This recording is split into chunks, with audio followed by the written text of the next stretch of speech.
can safely say the rumors are all true. Fox just got fired by Tucker Carlson, and it's because he knew the truth and he was about to disclose that I have formulated a way to, dare I say, easily create dang near professional quality aluminum crossbow cams using common woodworking tools. The government fears the man who doesn't buy crossbow cams off eBay. And hey, they're fully customizable this way too, so that's pretty cool. Full disclosure, the video is sponsored by the laser engraver that I use in the video.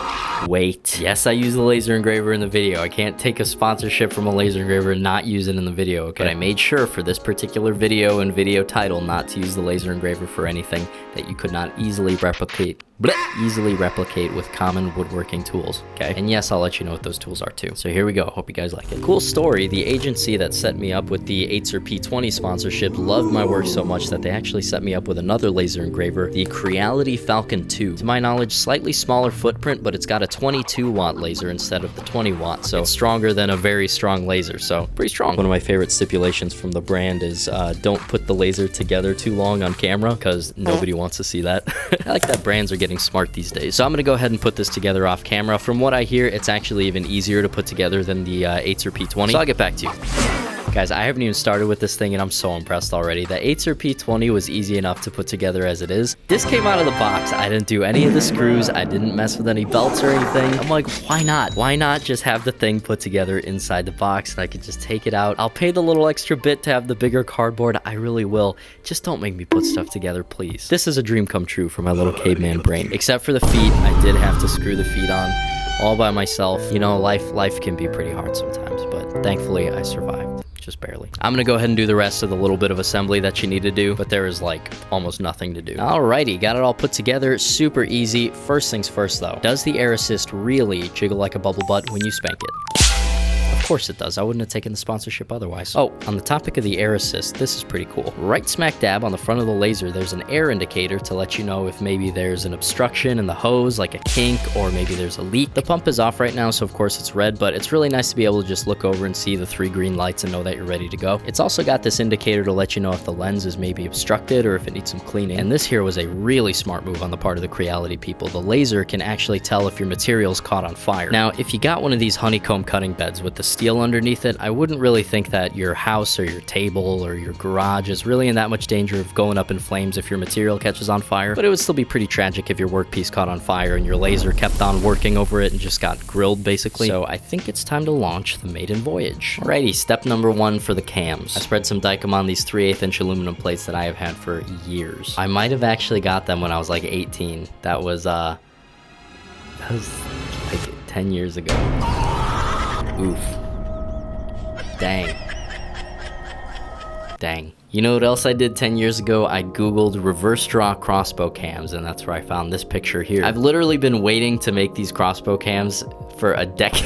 A decade, oh my gosh. I'm having a third life crisis right now. I've been waiting to do these cams all this time until I stumbled across a cozy and comfy enough method of doing it that I actually have the motivation to do it.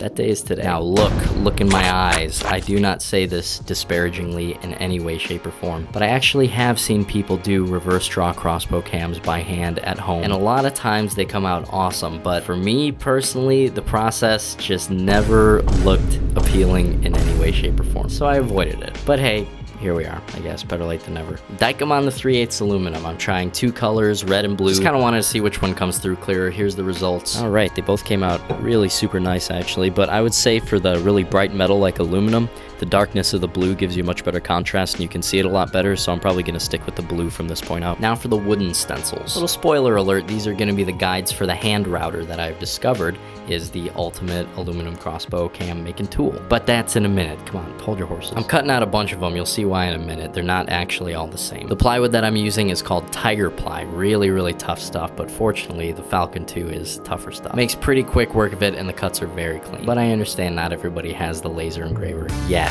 Check them out. They're the sponsor, please. The alternative to the laser engraver is of course the humble scroll saw, or the even humbler coping saw, so you can finally cope. And of course drill the holes, don't use the saw to make little tiny holes. That is a very epic thing about the laser engraver though, is once you got the laser engraver you basically have every size drill bit. Ah, life with a laser engraver, what could be better?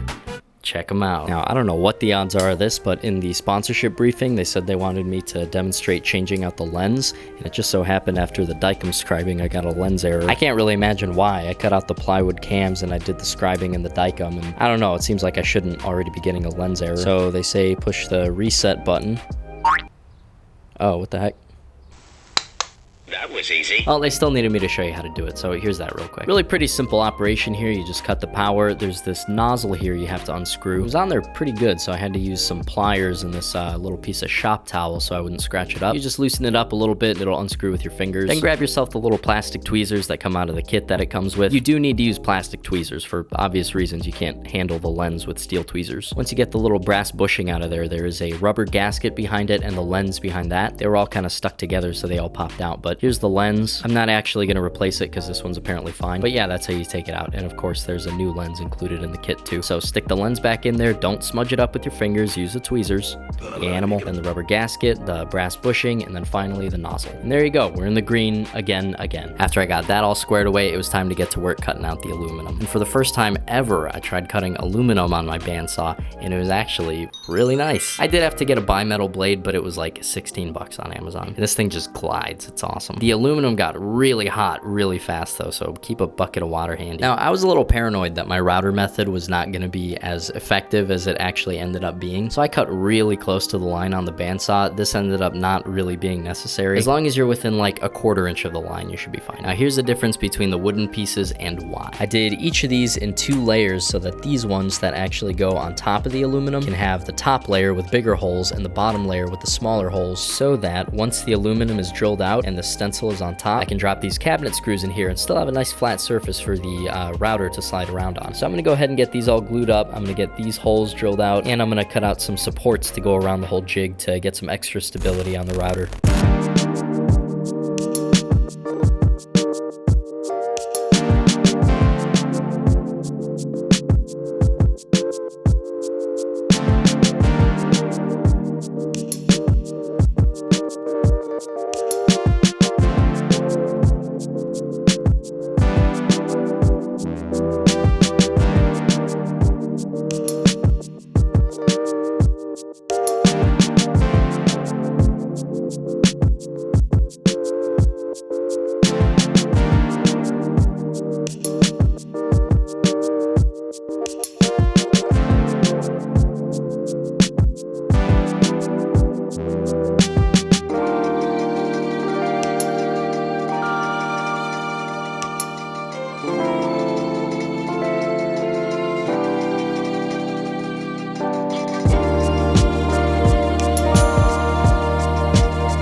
It's a little better. It's literally the same light. I had it over there and I just put it over here. Let me know what you think. Or don't. I don't. I'm keeping it there. I don't know why I asked. Anyways, so right about here is when my heart starts having a bit of a Baba Booey moment. I don't know what it is. It's a table saw and it's the router that will forever give me the heebie-jeebies. And that's using the router with wood. Aluminum is notoriously grabby. But sometimes you just gotta bite the bullet and do it spooky. So here's my first attempt.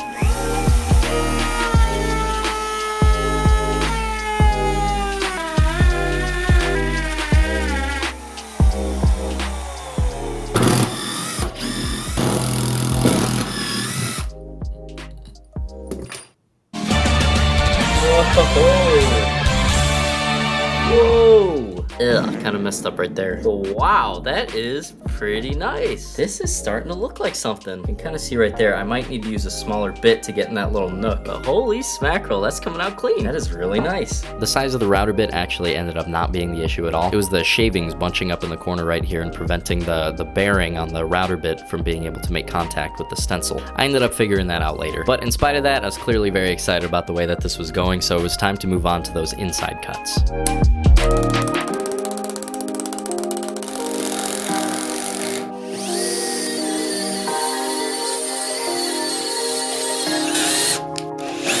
So I wanted a flat surface to screw the aluminum down onto so I could use the jigsaw on it and it wouldn't be moving all over the place. But of course, if it's on a flat surface, I can't pass the jigsaw blade through it. I thought this would be the perfect time to attempt to cut some thicker plywood with the laser engraver. If I'm being completely honest, I didn't really have high hopes for this. I thought a 1/2 inch of plywood was a kind of a big ask for a laser engraver. It turns out all I had to do was slow the laser down and it punched right through. 1/2 inch plywood, that's pretty good. Then I used the top stencil again for a smooth surface for the jigsaw, and this whole operation here was done in like 30 minutes. That's some time I can get behind.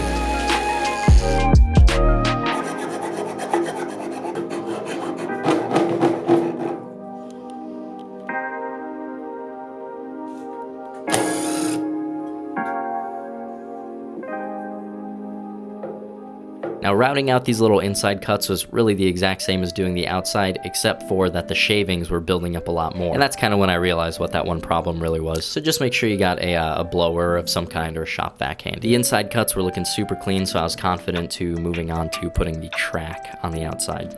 Or the groove, or whatever you want to call it. I swear I was looking everywhere for a router bit that looked basically like this, only with a more pronounced hump, but I found something similar and it was like 60 bucks for one router bit. Maybe single Eli'd be making purchases like that, not married Eli. Yes, there is a reason I'm no longer struggling financially. Here's my solution, these round over bits. And again, I wasn't totally confident in the effectiveness of the router with aluminum, so I started out with a bigger bearing on the bit so that it wouldn't cut as deep. I wanted to like go in steps. But to be honest, by the time I got down to the smaller piece here, I realized the router was so effective on the aluminum, you honestly probably didn't even need to do the initial flattening on the outside. I probably could have just jumped straight in with the round over bit. So I'll know that for next time, that's good. So like I said, I started with the big bearing. Once I saw that was effective, I moved down to the smaller bearing so it could cut deeper. Everything was going pretty smooth, but then I ran into this issue. It was obvious at a certain point I needed to do something because I was literally cutting like a 1/16 of an inch at a time, and then it would clog and I would have to pop the clog out with a screwdriver. That's pretty satisfying though. Could I have muscled through it and just done the whole thing that way? Yeah, but a process that clunky is not something that I would be like proud to bring to you guys, so something had to change. I scoured the internet for a whole like 4 minutes. Found out the issue was lubrication. Simplest solution ever, spray down some of that good WD-40 and we are gliding. This is a process that I'm fine bringing to you guys. So now we got the one good side rounded over, the other side not so much. And hey, lucky me. This is why I did 2 sets of the top stencil and they're actually opposites. This lets me flip the aluminum over so I can use the round over bit on that jagged edge. I can still have the nice smooth plywood surface and you don't need a second bottom stencil. You can just flip that same one over. Boom, would you look at that? Very, very pretty, and once you know the process, very, very easy. Now the round over is super smooth. It's gonna be really nice for the strings, but those 2 edges are like razor sharp. The wire wheel makes pretty quick work of it. The little smaller part of the cam just flew right by. This is probably the best example of how quick and easy this process can be when you actually know it already. Probably like 95% of the time spent on the build process is not even the actual building, it's figuring out how to build it. Now that I actually know the process, I could 100% do like a few of these in a day. Nice orbital sander, make your pieces look real crispy. They're very nice to look at, I gotta say. And oh my gosh, tapping aluminum. I've only tapped steel before, I've never tapped aluminum. Tapping aluminum it's like a treat. It's it's so nice. It's like Play-Doh in comparison. There's no fear that it's gonna snap off in there. Ooh, very important point, I almost forgot. Make sure you do the tapping with the pieces clamped together. Don't tap them separately. If you tap them separately, the threads are probably not gonna line up with each other and your pieces are not gonna be able to lay perfectly flush. And as you go, insert screws into the holes that you just tapped. This will just ensure that everything is as close to perfect as it can be. Now, I started out with these Phillips head machine screws here, but after I got them all in, I didn't really like the look of them. So I went out and I bought these hex Allen bolts. To me, they definitely look a whole lot cleaner. And the cool thing with the doubled up 3/8 aluminum is that a 3/4 inch bolt sits just below flat here and it's perfectly flat on the back. Just really nice, just a really nice look, real nice fit. I got a little bit of this brass tubing. I would like to replace it with some steel tubing in the near future, but I cut down some pieces, slip them right onto the screws, get them planted, and then the final touch, the main hole for the axle. Now you're gonna have to do that differently and actually probably design this whole thing differently if you want to put bearings into the actual cam itself. My plan though is to put the bearings onto the bow limbs, so I could just have a regular old hole in this thing. There they are, folks. Really nice, I think almost professional looking crossbow cams. Once you know it, the process is actually very easy, but most importantly to me, it's replicable. There's consistency. You could crank out a bunch of these things and know for a fact that you got some pretty tight tolerances, and that gives me a lot of confidence. So there it is, guys. Hope you liked it. I've been holding this microphone for 49 minutes. Listen to this.